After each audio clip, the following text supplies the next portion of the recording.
What's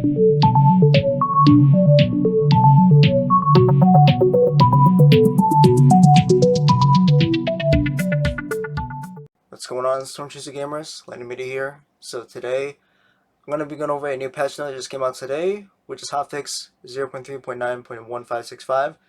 So several changes have been made, but the one change I do want to go over is the Weekly Challenge. Add a feature to automatically load players into a solo match if no players are found after 3 minutes in the matchmaking queue. This is actually a big plus for the majority of players around the globe because before this though, oh my gosh, around like the week 5 challenge, I was trying to get back to rank number 1 because I had like 3 or 4 players rivaling against me. I could not get back up because there's no players to matchmake at all, and you could not solo queue. It had to be 2 out of 12 players in the matchmaking queue. If it was 1 out of 12, you're not getting through. You had to be sure it was 2 out of 12. So that is a big plus, but I don't find the weekly challenge very rewarding and very worth it because there is a lot of things that needs to be tuned in, like a lot of overhauling, because what's the point of me playing the weekly challenge? I'll kind of get into why I'm saying that, but right now though, I'm going to go over the pros and cons because I was actually planning to make an early access weekly challenge review for this, but since they decided to add this in, I'll kind of give them the spirit of a positive feedback, but there's still a bit more negatives than positives. So, the thing is that the positive side, it's very, very entertaining to kind of compete with other Storm Chaser gamers to be like, you know, who can show off being the best chaser in the top 50. Second is that the awards, I will say, the awards are pretty good. I do want to point that out. So, I think the maximum points or the money I got was like, I think it was 220k money. That was the biggest amount, which I believe that was from one of the weekly challenges. But that's how much I got from it, though. I think that's all there is to it, though. I think the third plus I can't really say for certain, though. I can't really count this in, I'm saying, because it's just a flex, though, which is, like I said, you can't compete with others. You can't flex for rank. Like, I'm on rank 20, fellas. I'm rank number 9, man. So I can't really count that in, but you guys can count it if you want, though. I'm not saying it's part of one of the pros and cons, but it's just like a flex opinion in my saying, essentially. Now for the cons. Now, a lot of you players that are playing this, though, may disagree with me on this, but I find the awards very, very underwhelming.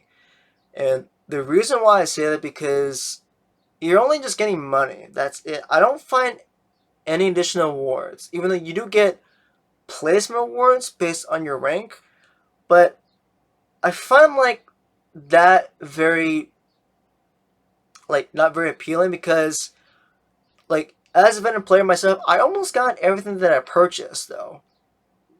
And like why do I want to keep getting my money if there isn't really much for me to buy? And I'm just like, dude, what should I do with all this money? Like, I have over like almost 2 or 3 million money in my inventory though. What can I do with them? Like, what can I do? I need something to spend on though. Like, I need them to do something about that. So I will love, and the second thing I do want to point out is that the second con is they need to expand more than just the money currency. They need to expand a lot more because I don't know how many people who've gotten so much money, like maybe 4 or 5 or even 10 million money.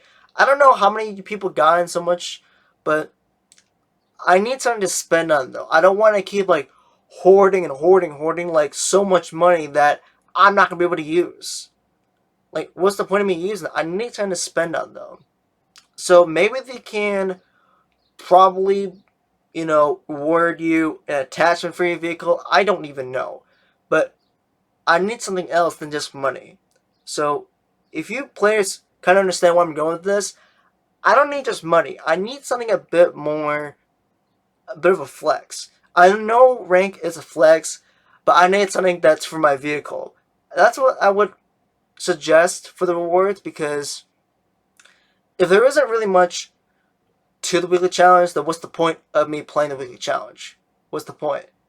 So I know a lot of you players that are like kind of flexing off, because it's kind of like a PvP mode, but it's not really PvP. But you guys kind of get what I'm saying here.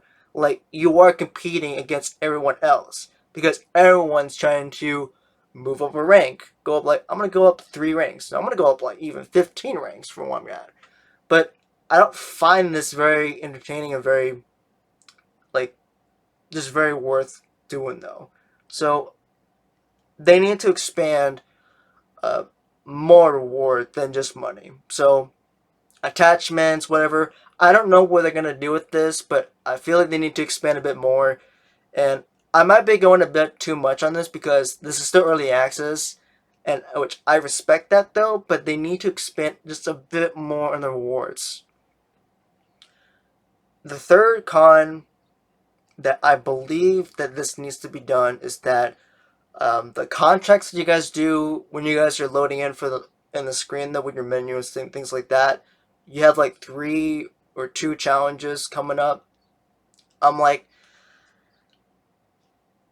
there's no challenge. There's no challenge for the contracts of based on doing the weekly challenge. There's no such thing like that though. It's just for general chasing. For like, get like 40 photos of a funnel cloud or tornado, whatever. Just get that. Be like, get like 10,000 worth of points for probe intercepts, things like that. But there are no contract challenges for the weekly challenge. So if the developers want to have people play more of the weekly challenge to make it very entertaining, they need to make a challenge contract where they will have to do something like get in the top 50. Like, that's the easiest job. Like, it shouldn't be too hard. Like, just try to get in the top 50. If you get there, that's nice. And the awards, like, I would say maybe maybe 10,000 money, or even 25,000, because it's the hardest type of challenge game mode you can do, besides the quick chase or the solo.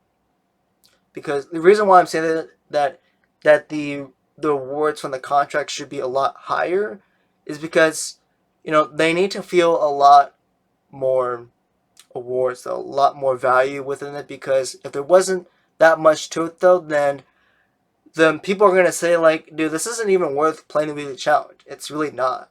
Like, what's the point?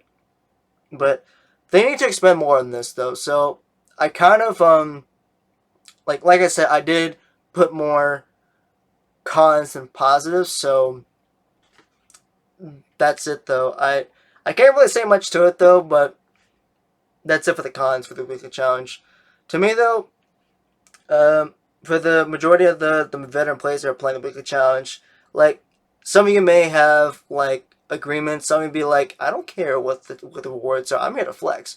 Like, if that's how you feel, I mean, go ahead. I'll respect that. But to me though, this needs to be overhauled though in some way. This needs to change a lot more.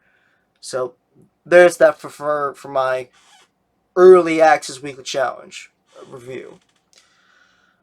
Anyway, hopefully you some interesting gamers found this review very helpful. I haven't seen anyone made a review on this, but I'll kind of give my own, feedback and review for this. So that's my review.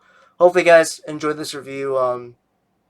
If you guys have your own type of like pros and cons, go ahead and add them. But I don't feel like weekly challenge is not very worth it for me though, because eventually someone's gonna get like almost 5 million in the next like few weeks, or something like that. Possibly even like 25 million. I don't even know. But I need something to spend on, because I don't want to hoard all this much money. I don't want to do that. Anyway, you Stone Chaser Gamers, Have fun storm chasing out there. Never stop chasing. And always keep doing extreme it's chasing out there. So I'll see you Storm Chaser gamers next time.